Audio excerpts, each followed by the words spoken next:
మీరు నిజంగా నిజాయితీగా మాట్లాడుతున్నట్టుగా ఉంటే, అమాయకుడు అంటున్నారు కదా శ్రీధర్ని, వాళ్ళమ్మ మొలతాడు గురించి మాట్లాడతాడండి. వాళ్ళమ్మ మొలతాడు గురించి మాట్లాడాడు ఒకసారి నాతో.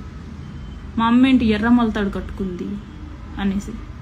నువ్వు అక్కడెందుకు చూసావు అనేసి అంటే జస్ట్ లైక్ దట్ అన్నట్టు మాట్లాడాడేమో, నాకు అనిపించింది చూశాను అనేసి.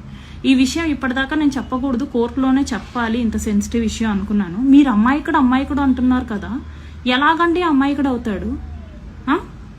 వికాస్, ముక్క రూపానందరెడ్డి రెండో కొడుకు వికాస్ భార్య తన ముందు తిరుగుతుంటే ఆవిడ వేసుకున్న లెగిన్స్కి ఈయన కాగట్లేదంట. నాతో వీసీలో ఆమెను చూపించి, ఆమె వేసుకున్న లెగిన్ని చూపించి, ఆమె వికాస్ భార్య, ఆమె చూసిన లెగిన్స్ వేసుకుంది, అది లెగిన్స్ వేసుకుంటే నాకు ఆగదు అనేసి అన్నాడు. తిండి తింటున్నాడు కదండి వాళ్ళ ఇంట్లోనే ఉంటారు కదండి, వాళ్ళ ఇంట్లో ఇంకా ఆడవాళ్ళు ఉంటారు కదండి. అలాగా ఎవరైనా మాట్లాడతారా? వాళ్ళ ఇంట్లో వాళ్ళ అమ్మ ఉంటుంది, చెల్లి ఉంటుంది. ఇక్కడ సార్ వాళ్ళ ఇంట్లో ఆడవాళ్ళే ఉంటారు అందరూ. ఇంకా ప్రజలు సమస్యలు చెప్పుకోవడానికి వచ్చిన ఆడవాళ్ళ గురించి ఎలా మాట్లాడతాడో నాకు తెలుసు. మీకు తెలుసా అండి అమాయకుడి గురించి?